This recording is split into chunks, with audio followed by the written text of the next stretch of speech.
Okay, so welcome back, everyone.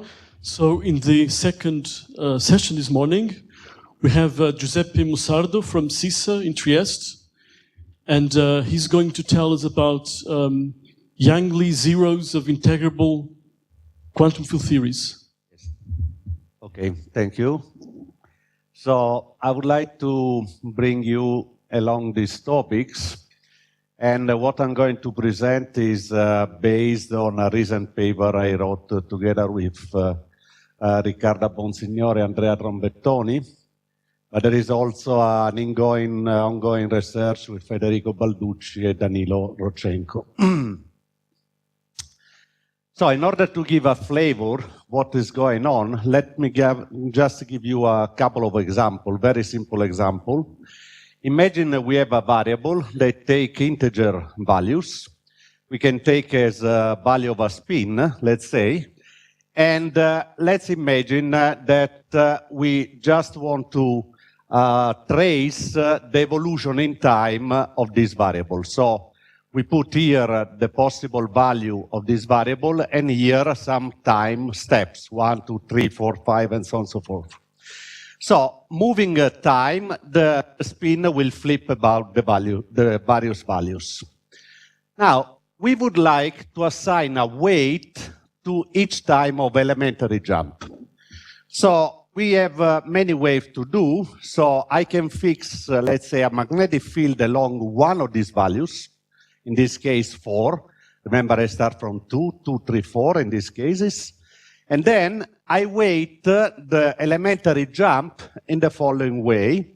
So if the spin flip between values A and B, I weight this jump in the following form. If the jump starts from the value t, I put a weight z, so it's z times delta A and t, so only if A coincides with t, and a Boltzmann factor, which is given by the following object. So phi is a Coprimality matrix, which tells me that two numbers are friends as far as they share a common divisor. So in this case, the matrix is 0, otherwise is 1. Okay? Now, these matrices can be encoded in a graph where you can see who is friend to whom. And so 3 is friend to 9, of course, to 12, and so on and so forth. And there are numbers which are friends to no one.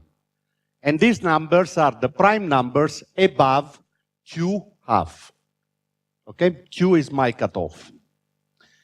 So these matrices is essentially a bunch of pixels 0 and 1, nothing else. It's mostly random matrices, mostly.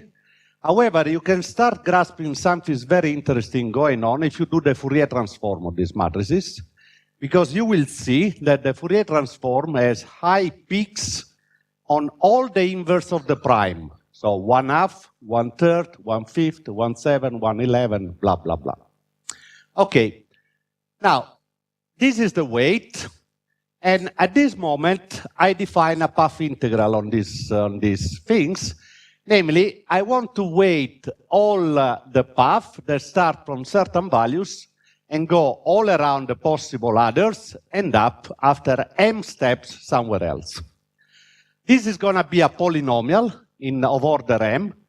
For instance, this path contributes to the third power here, while if I take another path like this, contribute to the second power here, simply because this path passed twice the assigned magnetic field I put it. Now, this is my polynomial, and then I ask the question, what are the zeros of this polynomial? Well, if the magnetic field I put is along a prime number larger than Q half, at very low temperature, the zeros are on a circumference, on a circle. If I start moving temperature, going to higher and higher temperature, they move along a C. Okay? Now, completely different story is if I take a magnetic field along a composite number, like 6. the pattern of the zero is completely different. I'm going to show you at the end of the lecture that you can measure in lab young lead zeros. You can set up experiments where you really measure where they are. So this means that in principle, you can design physical experiment to distinguish composite from prime numbers. Okay? Now, let me give you another example. This time I employ really the prime numbers altogether to construct a polynomial like that. And then I ask again, where are the zeros of this polynomial? Well, the zero in this case are like a star cluster. They have kind of blob here, and then they spread all over the area. So I'm just presenting you two examples where some zeros spread on a surface, I call perimeter law. Others then, on the other hand, spread on an area that I call area law. So this example just to introduce you what is about today. So the topics of this seminar will be the young lead zeros of phase transition. I will play around with polynomials. You will see what I mean by that. Then I will show you the circle, famous circle theorem by Yang and Lee and the edge singularities. The Yang-Lee models, which is a pure field theory which describe the edge singularity. And then I'm going to pose the problem, where are the zeros of the integrable quantum field theories? Where are they spread in the complex plane? And finally, as I promised, I told you how experimental measure the young lead zeros. Okay? So historically, but also conceptually, we know that statistical physics has two different phases. So the one is the approach of Boltzmann, where time is really a relevant variable. So you just follow time evolution and see where the various quantities are going and whether they thermalize, hopefully, or not. You just read the final value of the evolution. The other approach, which is Gibbs, typically, is where time is completely irrelevant variable. So you can go up and forward whatever you want. So you are already at equilibrium. And at this point, the right formalism is the ensembles. So physics is encoded in ensembles. So from this point of view, I'm going to use the Grand-Canonical partition function, which is just a sum on a variable, typically kappa weight the number of particles, but in general can be other things, as we will see. Now, what are the characteristics of this object? Well, this is a real polynomial, even though z can be a complex variable. So, as a positive coefficient, if you consider classical statistical mechanics, simply because it's the integral of the Gibbs factor. Although in a quantum system, you might allow to have also alternating sign if you consider quantum fermionic, because when you do the trace, you have a possibility to have also sign which are not definite sign. Now, I can factorize any polynomial in its root, and there are order n, there are n roots. Being a real polynomial, these roots has to be either real number, or if complex conjugate, or if complex, they have to be complex conjugate. So let me a little bit give you let's discuss some property of this polynomial. So this polynomial are associated to zeros, which are spread in the complex plane. I introduce the moments of zeros. So I just sum on all the possible roots with some power, kappa. Now, you have to be careful, this is a complex object. So the second moment, for it, is not positive. It is done by a quantity which can be also negative, because it's x minus x squared minus epsilon squared. Anyway, what I want to show you is the following features. If you give me a polynomial of order n, the first kappa coefficient fixes uniquely the moment which are negative. So this is the rule. While the latest one fixed the positive moments.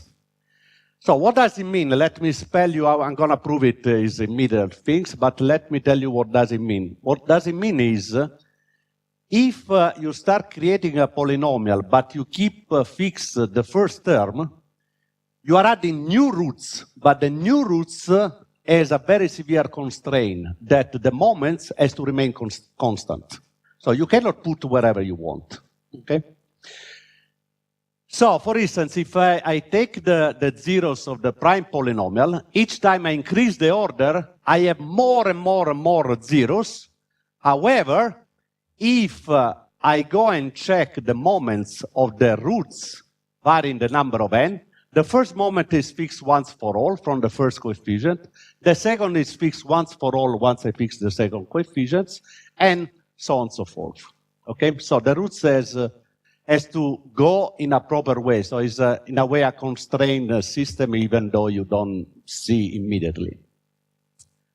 Now, the proof of this identity is very simple, because you take the log of this expression, you expand the log here, and you have this other expansion, and then you realize immediately this is the so-called cumulance expansion of the free energy, where the coefficient is nothing else but proportional to the inverse moment of the roots. Okay? So, given that you know that the cumulants in any case are related to the original polynomials, so you see that the first B1 relates to gamma 1, the second just refers to the second coefficient, the third just to the third coefficient, and so on and so forth. And so this proves what I said, that the first coefficient fixes uniquely the inverse power of the roots, and if you make just the same argument moving z 1 over z, you obtain the others. Okay? Now, if I ask you where are these zeros, can I have a knowledge given just without solving the problem, of course? Well, there are in general bounds where these roots can sit in the complex plane.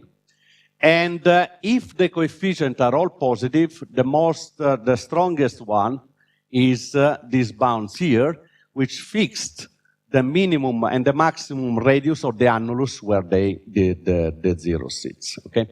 So from this point of view, you can start playing with polynomial. You take polynomial, you just see where the roots are. You can move on, you can make even random polynomial, and so on and so forth. Now, this is fun, but the real question is, can any distribution of zeros be eligible for being statistical physics?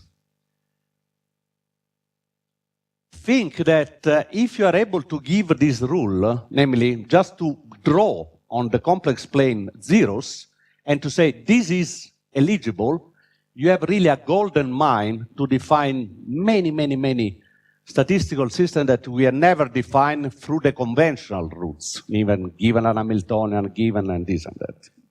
So this is the question which is behind. Now, we have to do a little physics at this point, and this is fixed by the famous Yang-Lee and Lee-Yang paper on the phase transition and the association to the zeros of the Grand-Canonical partition function. So once you have this relation, so Yang-Lee just move on and computed the pressure, which is just the log of the partition function, and the density.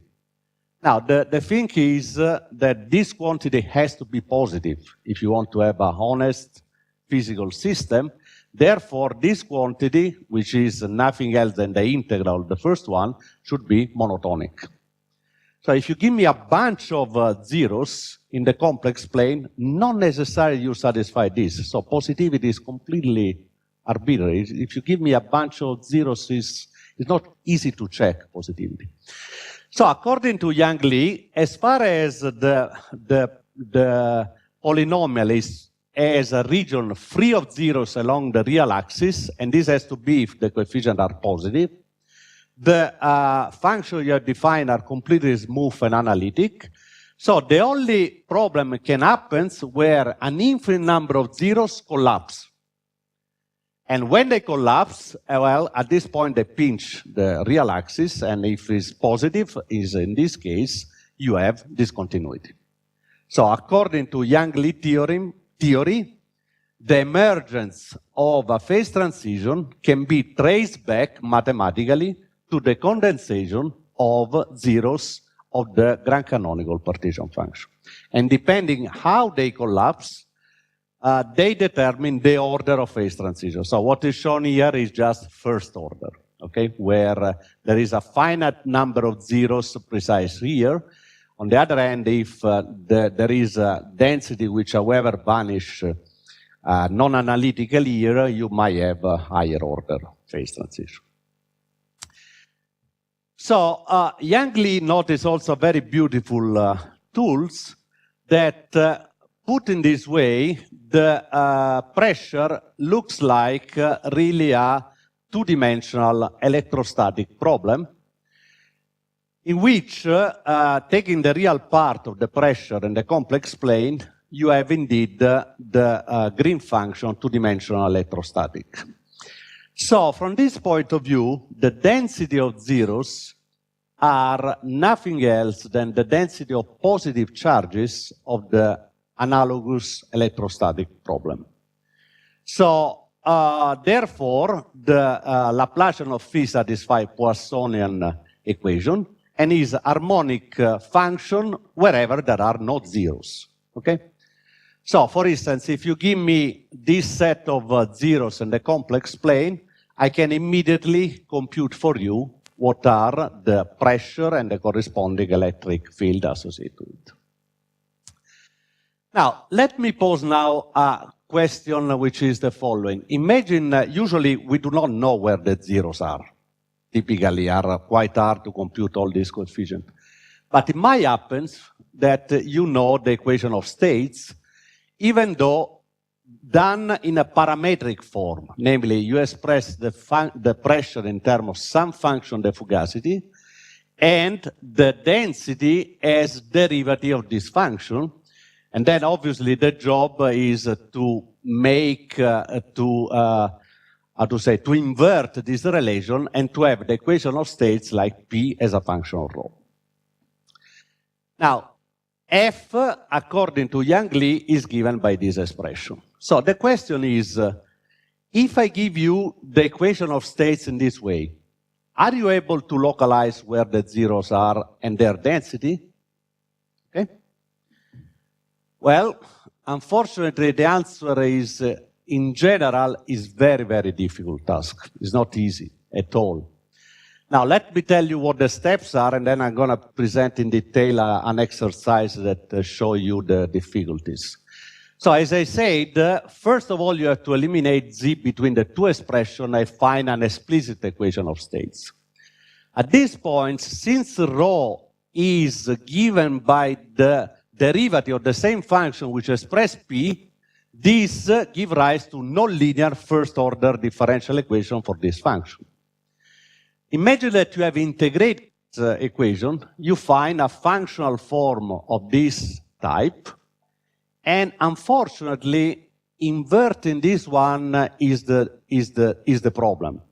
Because generally the solution is not unique, and moreover, this solution might have several Riemann branches, and you have several branches of Riemann surfaces.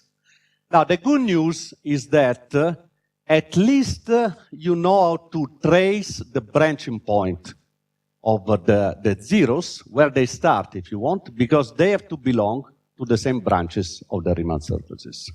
Now, let me show you in detail how this story works with an example that we might think know very well, which actually is not so, which is van der Waals, okay? So what I mean is, van der Waals is very well known, but now I'm asking, where are the zeros of van der Waals? So this is the equation of states. Now this is the density, and then as I said, at this point I can immediately, so nu is the attractor, A is the coefficient of attraction in the gas, and then depend on T because I rescale in that way. So at this point, I immediately convert this into a differential equation, very simple, because this is f, this is derivative of f, and so this is the equation I'm looking for. And this equation can be easily integrated. Now you see immediately that rho is a multi-valued function of z. So it's not easy to invert these things. And therefore, the function I'm looking for, which gives rise to the zeros, which is simply f computed on this density, which is the original van der Waals formula, is also multi-valued. Now, where are the branches of this multi-value function? Well, the branches, the singularity, are identified once I take the differential equation and the derivative has to be zeros, because there is where the function branches. So at this point, you have a third order equation for rho and has three solutions in the complex plane. So one of these solutions is real, however, it's not physical, because if you go and check what is the value of rho there, it's negative. So it's the non-negative. But there are other two complex guys. So how this branch point move with temperature? Remember that the zeros of Yang-Lee move in temperature spread in the complex plane. Well, you just move nu in that equation and you just follow where these points are going, and they form a highly non-trivial curve in which at precisely at the critical point they are together, so it's a unique. As far as you go away from critical point, it branches, and they start moving in the complex plane, finally arriving to T infinity, that is once again one point in the complex plane. Now, with a little bit more work, which I'm not going to present here, you can then draw where are the zeros of the van der Waals gas in the complex plane. So around T infinity, they are completely on the negative real axis. When you move on, they start branches, and they create this C. More you move temperature, more the C close. And when you arrive to critical temperature, they close altogether. And if you move on, they start shrinking. Okay? And finally, they really shrink altogether. Okay? So this is the evolution of Yang-Lee zeros behind the van der Waals gas. So you see, it's quite, it's an easy exercise. Van der Waals is not a mystery, but nevertheless, the pattern that you get is highly non-trivial. Would have been quite difficult to have guessed what would have been. So I was saying that Yang-Lee zeros are associated to positive charge distribution of electrostatics. And then, as I said, it's possible to identify which are the charge distribution which give rise to a really good and full-fledged statistical physics model. Well, unfortunately not. If you play around, you just invent your own zeros, you just spread it on the plane. The only thing you have to respect is the symmetry with respect to the horizontal axis, because the polynomial is real. But apart from this, you can throw zeros in the complex plane. But in general, you find something which is completely unphysical. So for that distribution, for instance, this is the pressure you obtain. And big here with negative derivative, this means that the density is negative and is not physical at all. Okay? So the problem is quite difficult in general to identify, alias to solve this kind of Yang-Lee inverse problem, to identify what are the distribution which give to these things. The only example I'm able to pin down is when I know already that the zeros are already on a circle. At this point, I can pin down immediately what are the distribution which might give rise to a good physical system and those which not. Okay? So this is the only cases so far.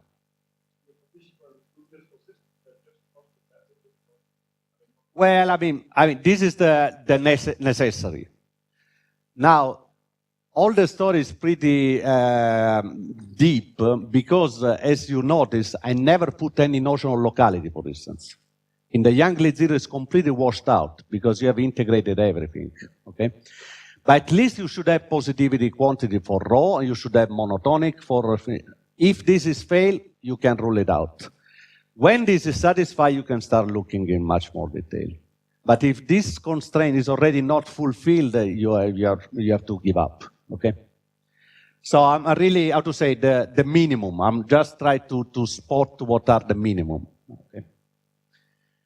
So in order to you to appreciate the story of when the zeros are located on a circle, I have to introduce you to the very famous Young-Lee zeros of the Ising model. That is how the story started, essentially.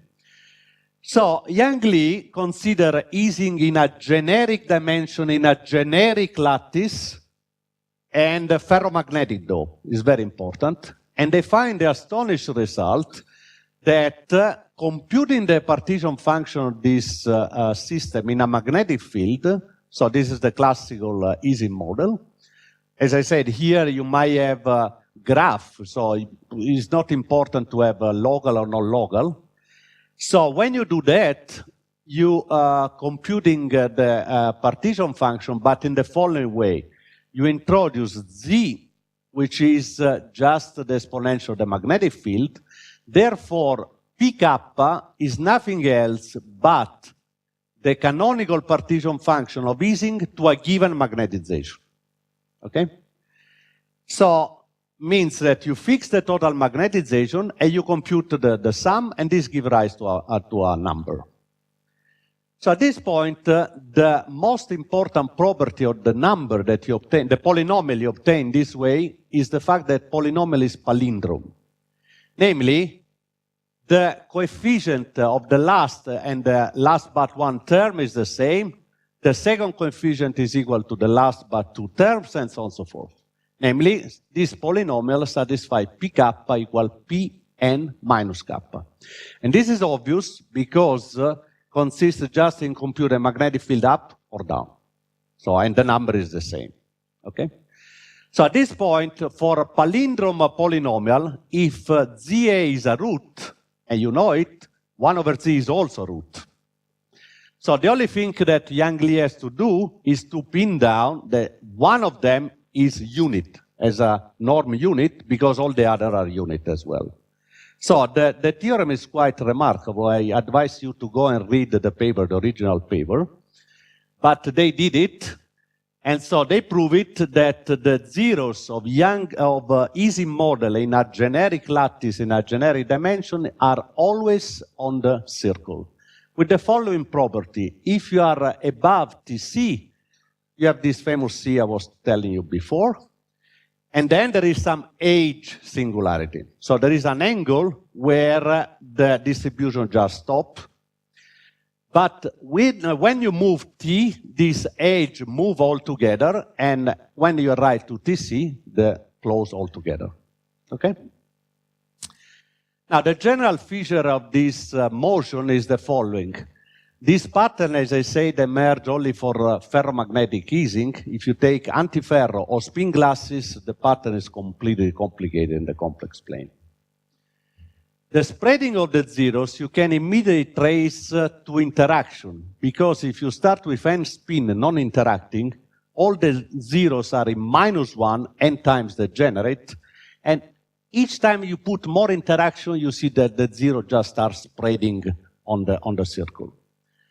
Now, I have to underline something which look sensational in light of the fact that we know many exactly solvable models. However, the only known analytic distribution of zero is for one-dimensional Ising model. The only, okay? And this is the result shown in the paper of Young-Lee.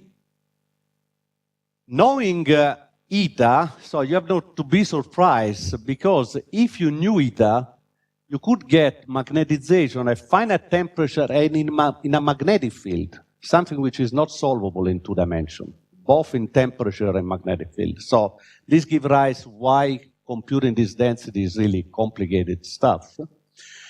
Moreover, now I'm going to show you that if I know that they are on a circle, I have a very simple condition to pin down which one of these zeros distribution might give rise to physical system.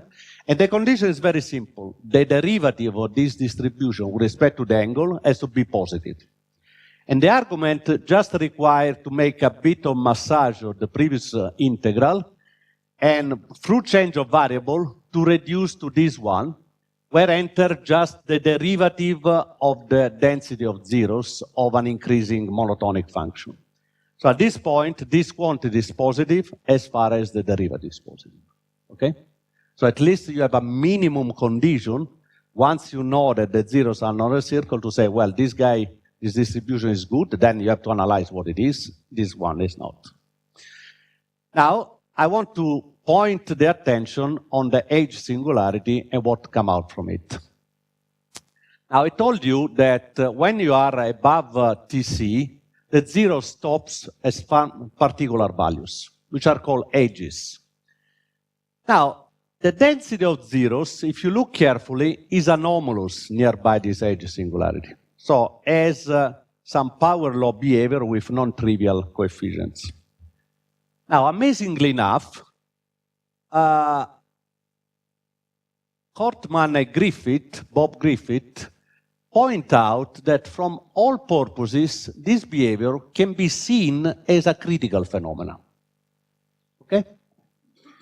But if it's so, what is the Landau-Ginzburg which describes it?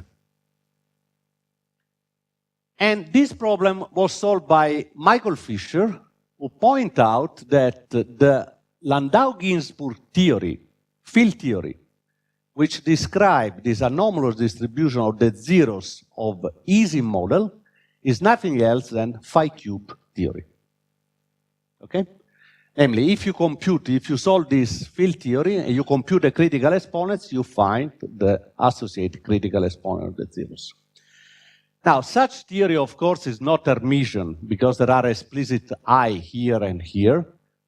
By the way, if not this, would be crazy, because it would not have a ground state. However, this theory is CP invariant. Namely, I can subject the field phi to a CP transformation, which is minus, so that altogether the action is Hermitian under the CP conjugation. As you probably know, this is enough to show that the spectrum is real of this theory. And the upper critical dimension from renormalization group point of view is 6. Now, we know exact solution of this theory in 2 dimensions. So, if you are a criticality, this theory describes the simplest possible conformal field theory, and this was pointed out by John Cardy. And this field theory consists of identity and one relevant fields whose anomalous dimension, however, is negative, because the theory is somehow non-unitary. Okay? The central charge is negative, and the operator product expansion is this one. So at criticality, we know what it is. We can compute all correlation. We can compute everything. Partition function we can compute. Now, amazingly enough, this theory is also solvable away from criticality, namely when you switch the magnetic field. And this gives rise to the simplest massive integrable quantum field theory, which I'm going to take as a prototype to discuss the general themes, where are the zeros of integrable quantum field theories. Now, what it is?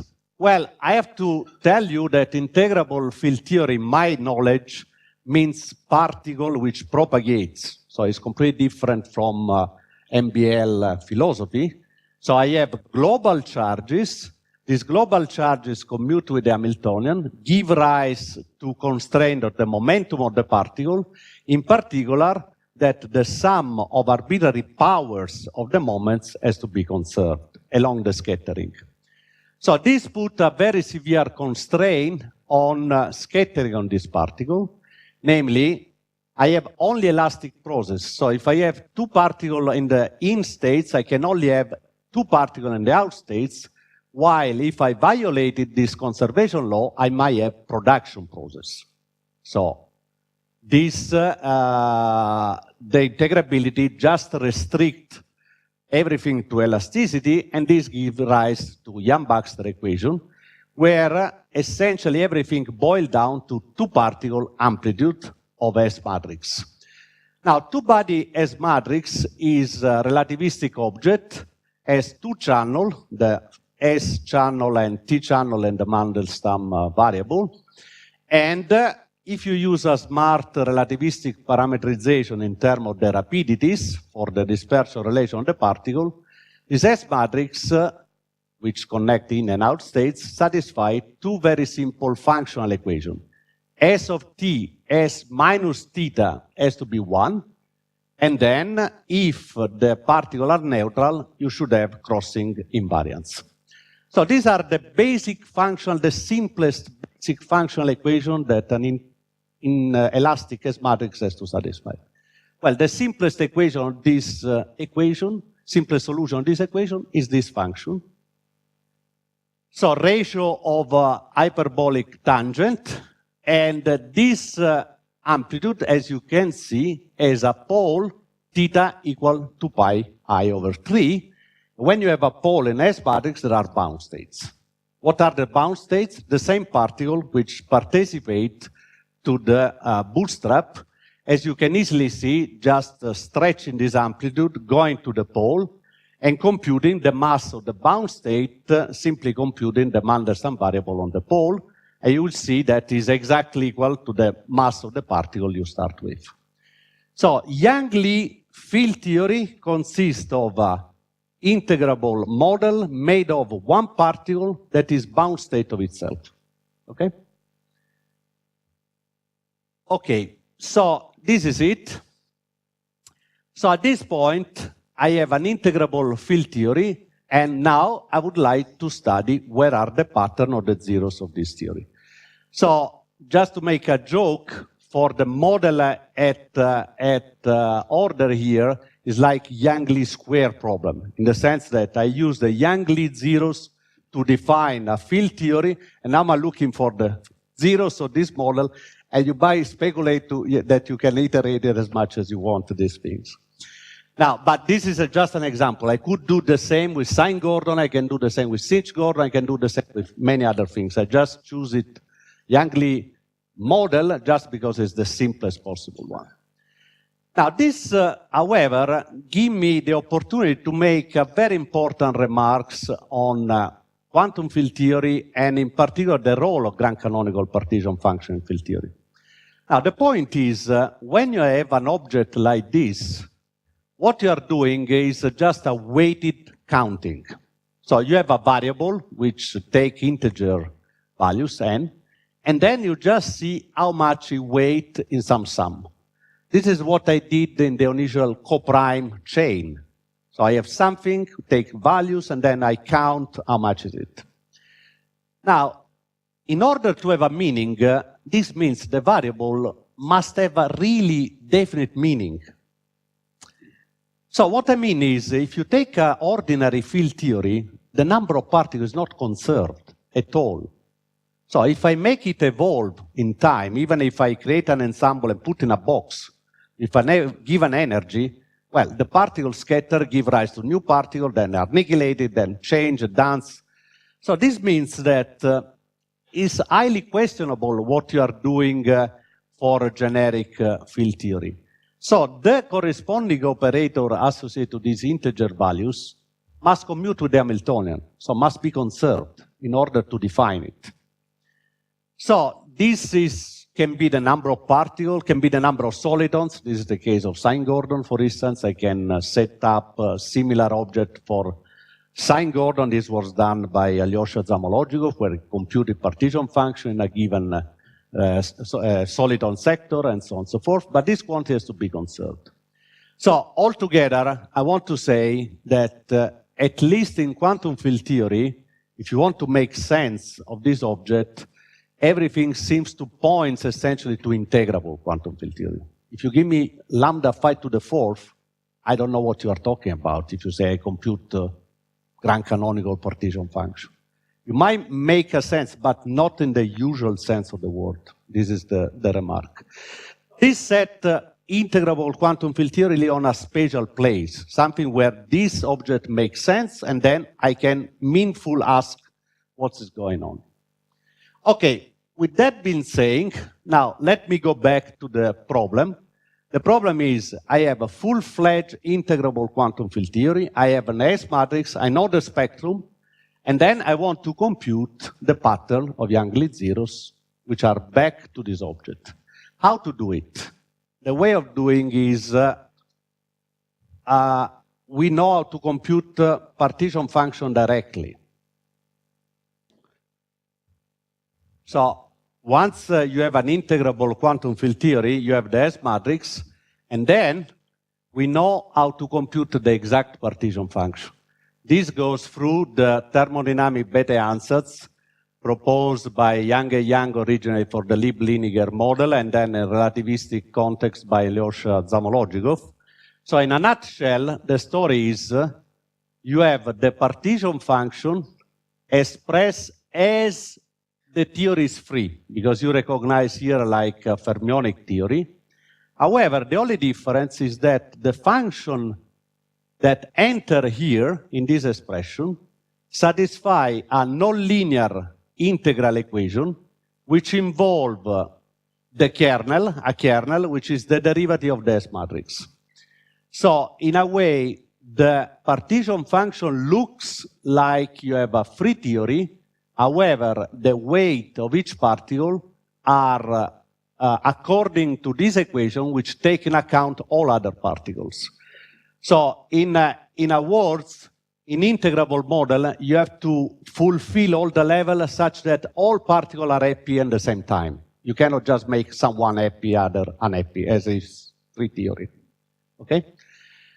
Now, obviously, the example of the simplest example of a non-interacting integrable model is free theory. So you can ask, where are the zeros, Young-Lee zeros of free theory?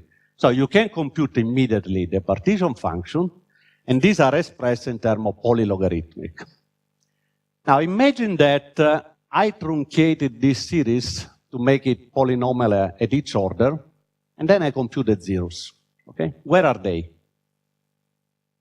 Well, they are essentially on a circle. Essentially, except this point that you see there is some kind of cusp, some kind of reentrance. Okay? Now, you might think that this is an artifact of finite size. Namely, if I go to n equal 300, 400, 1 million, so you are asking what is the limiting curve? What is the locus of... so you might ask that these things disappear altogether. Well, I have a very nice proof that actually the radius of the zeros, which is reported here as a function of the angle, so you see it's not constant, although the variation is so small that you might think is really finite size effect. So if I increase the number of n, this might smoother, smoother, smoother. However, I have a very nice proof that this cannot be. I have a nice proof that the limiting curve, in this case, can never be a circle. And the argument goes like this. Remember that when you have the cumulant are nothing else than the inverse moment. Now imagine that all the zeros are on a line, or are on a circle, so all the zeros has pure phases, e to I theta. But then if there is zeta, there is also the complex conjugate, which is I minus theta. So at this point, I can bring together this sum and make, in the limit, to be this object. So this means that the Bn, which are here, is nothing else than the Fourier transform of the distribution of the zeros. Since for free theory I know all the Bn, I know the distribution of the zeros. So I can sum this series in many, many, many cases. I just change the dimension and just resum. So for instance, the one resummation is like this, another one is like this, and so on. What's wrong with this distribution? The wrongness is that they are negative in some interval. Okay, so this is the first case, this is the second case, and then you can work it at the other. You always find this property. This means, since the density of zeros has to be positive, means that my assumption is wrong. Namely, the assumption that the zeros are on a circle. Okay. So, this is the point. So, you might suspect that this point is really the branch point I was talking at the very beginning. Indeed, I can look in this theory in a completely different ways. Because for free fermions, this is also the Grand-Canonical partition function. But if I write like this, you can immediately spot where the zeros are. The zeros are on the negative axis. And then you can compute also the distribution, because it's just related to the density of states of this theory. So everything is explicit. So you see that you have essentially two patterns of zeros associated to this function. And where they meet? Here at the branching point. Okay? Okay, so now with this insight, let me go back to the Young-Lee zeros, which are a harder problem. So let me first find a solution of this integral equation just expanding in series. So I expand epsilon in series. This gives me an expansion of the free energy. This gives me an expansion of the ground partition function. So you take this nonlinear integral equation. You pose it is expandable in Z, and then order by order you can determine all the terms analytically. Okay? Then you substitute in F, and this gives rise to another order by order coefficient of all the free energy. You can go on forever, and then you can do for the Grand-Canonical partition function, you have a polynomial. Once I have the polynomial, I just numerically compute the zeros. Where are they? Well, depend on the temperature. They are essentially spread on a circle with the remark of this tip here, which in this figure are not shown. And how the radius of this zero scale? Well, they scale in this way. There is this -1 that is somehow the sign of the interaction. Otherwise, it looks like a free theory altogether. Now, this -1 you can convince is really an effect and not this, just making the simulation. But I want to convince you differently that this radius has to go in that way, in the following sense. I can compute the partition function, the large beta limit, and this coincides with the free theory, which is given in terms of Bessel function. Bessel function is exponential, and then this translates in how the coefficient of this polynomial goes. And then you remember the bounds I told you of the zeros, and you see that the zeros in this case are bound between two exponentials. So asymptotically, this zero has to go exponentially. Now, interestingly is how they go for small beta, because for small beta, the beta answer says the plateau solution, namely the distribution of my particle start to have a plateau. And in this way, the form which is of the partition function is the one which is above, and this constrains the zeros to be related between the two values, which is going to zero anyway. So you have the E beta -1. If there was no interaction, you have E beta essentially, because there is no plateau in free theory. Okay, now the alternative method, alias to look differently, in this case is pretty difficult. I've not been able so far to manage completely. I can offer you just a very caricature solution, even though it captures something. So the point is, this kernel that is in this integral equation, as a matter of fact, is a function which is rapidly goes to zero. So it's highly peak, depend on the coupling constant, but this is the general feature. So you might think that it's not much harm to substitute this kernel with a delta function or corresponding strength, so that the area is the same, essentially. Okay? So when you do that, of course, the integral equation converts in transcendental equation. So you have no longer integral, and in the case of Yang-Lee, you can solve explicitly. So this is the solution. At this point, you plug into the free energy, and this is the final solution of the free energy. Now, if I ask you, where are the singularity of this function? Singularity is where the zeros are. Well, you see immediately that the singularity now are on the negative real axis, with some branching point, which you can calculate it. And the surprising thing is that instead of being -1, which is for free theory, -1, in this case, it strongly renormalized the branch. Okay? Now, as I said, for general things, I'm not able really to pin down also for generic model what's going on, because you have to pass through the analytic property of this equation as a function of z. Okay, so that being said, now let me pass to the last topics, how to experimental probe the Yang-Lee zeros. Okay? Now, this is a suggestion done by Bob Way in particular, and then his group. And this consists in measuring the coherence of a probe spin put in a buff. I will explain in detail what I mean. So imagine I want to check the location of Yang-Lee zeros of Ising. So I take n spin of Ising, I put in a ring, classical, they are classical, and then in the middle I put a quantum spin, so something that can fluctuate it according to the environment you see. Okay? So this spin, which is big S here, coupled to the rest of the other spin. So this spin can, as I said, can fluctuate it, so according to what's going on, make fluctuation and then see the environment. So in particular, imagine that you create a states done in this way.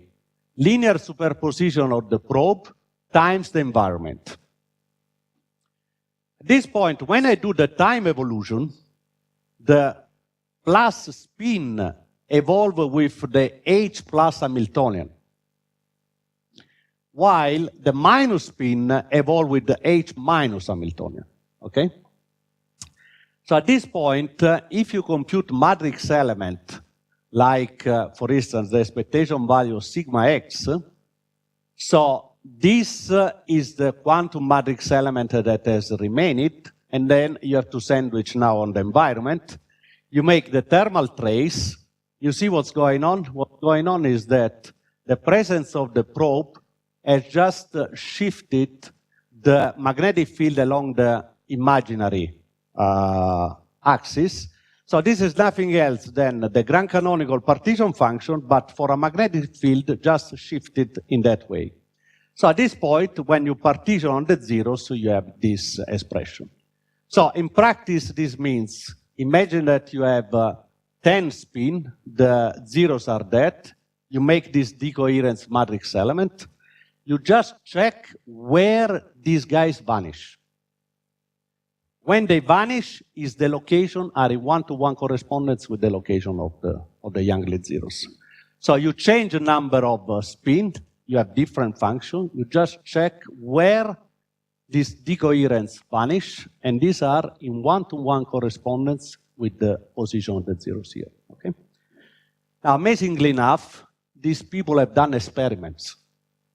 So what they did was they take a big molecular, where here there are 9 spin, 9 is infinity for them, so it's the buff, okay? And then this is the spin probe in the middle, and then doing these kind of experiments, this is the data they publish on Physical Review Letters, they are able to show what's going on in that case.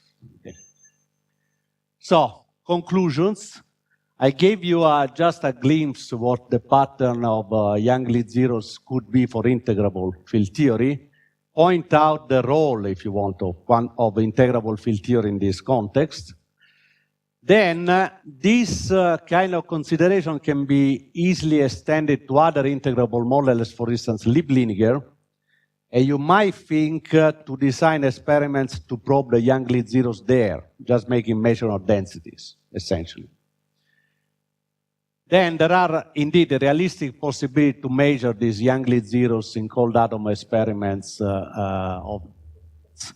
And as I said, I just give you some hints that there might be some interesting avenue to discover new physical statistical system once you are able to spot what are the appropriate distribution in the complex plane which give rise to function which at least can be entitled to be a physical system. So in a way, it's like you are asking what are the minimum conditions in order to have something which doesn't spoil anything which is physical. So from this point of view, as I said, would be interesting because it's a way of introducing, defining studies, model not through the usual route, which give you an Hamiltonian, computing this and that and that. Okay, with that I finish. Thank you for your attention.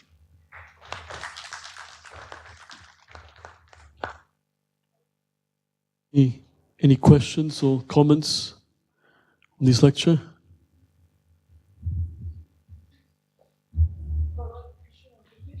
Introduce this sigma exponent, which yes. for the density of zero vanishes. And then you said that Fisher found that it's described by a field theory. But this is a new critical exponent, which you can say that it's attached to the Ising model itself. Yes, in a way. Is it related to the other ones? If I take any model, any 2D statistical physics model, I can define an exponent sigma of the vanishing of the zeros. Can I compute it using the known exponents alpha, beta, gamma, delta? Well, how shall I say yes or not? The first answer is no. Mm-hmm. The sense they define a critical exponent like delta, but in an imaginary magnetic field. Because it's what it is. In Ising is what it is. In POTS, you can define the same. So, you see, for a Young-Lee in 2 dimension, the critical exponents is minus 1/6.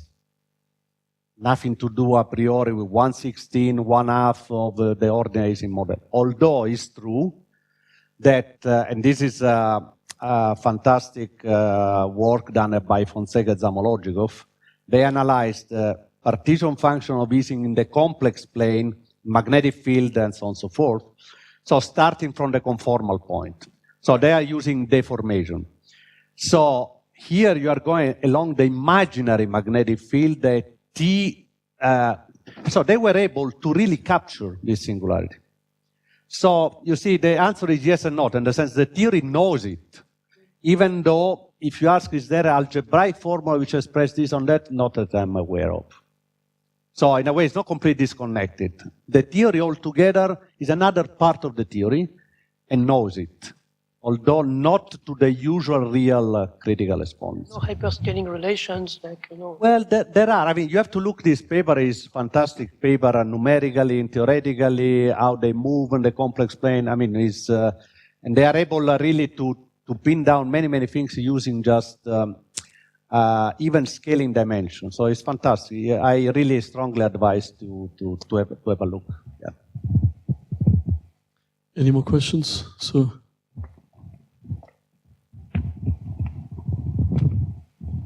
I have not a question, but comment. So there is a problem which is known as full counting statistics, which is non-equilibrium problem. Suppose that you have a junction of 2 wires, and then you manipulate this junction, and you ask what's the quantum number of transferred charge, which is, of course, quantum mechanically described only by probability distribution. You can introduce generating function, and then you can study this generating function of this distribution as a function of the complex parameter. And there are a lot of analogies. In some very simple models, there is even direct mapping to Lie-Yang problem of, say, one-dimensional Ising model with complex magnetic field. And in particular, we've proven for these non-equilibrium systems that all zeros lie on the negative real axis if electrons are non-interacting. Okay. But if they're interacting, the zeros are split. Right. So I wonder maybe it's possible to use some of the techniques to do something for interacting systems, but in this non-equilibrium setting. And the advantage is that those are measured. So for example, this trick with central spin, in that context known well before, in original paper, Levetov suggested to measure transfer charge by some precessing spin which is coupled to magnetic field induced by this current. So this is well known in that context. So it would be nice to just try to put these books together and see whether I mean, yeah, I think it's very interesting observation indeed. I mean, I didn't know in detail these things, but obviously each time that you have accounting, as I put it, you might pose the problem, you might speculating where they are going, moving parameter, it might follow some pattern. They are not random. You see what I mean? If I give you a polynomial like 1 plus z squared, and I ask where the zeros are, you say on a circle. So this is, but when you look the numbers itself, and then you show that they are in any case on a circle, this is remarkable. So it's, I want to say that there are some conditions which are hidden in this form. It's not clear.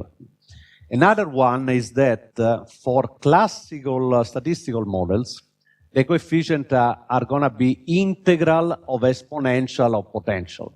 Is what they are.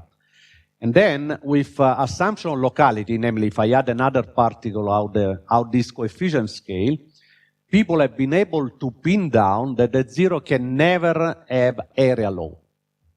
They have to be on lines, not necessarily circle, but they have to be on line. So you see, there is a lot of structure behind which I think is worth looking. Any more questions or comments? So you said that above temperature, critical temperature and below critical temperature, so number of zeros are decreasing. So like No. I mean, the number of zero altogether, I take already the thermodynamic limit. So in a way, I'm strictly infinite number of infinite order of polynomial. So the density, of course, has to take care of that. So the only thing is that they condensate more on the edges. So this is how, by the way, as edge singularity, and then spread more gently all over. When you increase temperature, they start enlarging themselves to relax themselves till the point where they close. And this point, they are spread uniformly altogether. okay, so like above the below the critical temperature, they form the radius, the circle of the radius of the circle is decreasing. You mean Yang Li when I was sorry, I thought you were talking about Ising model.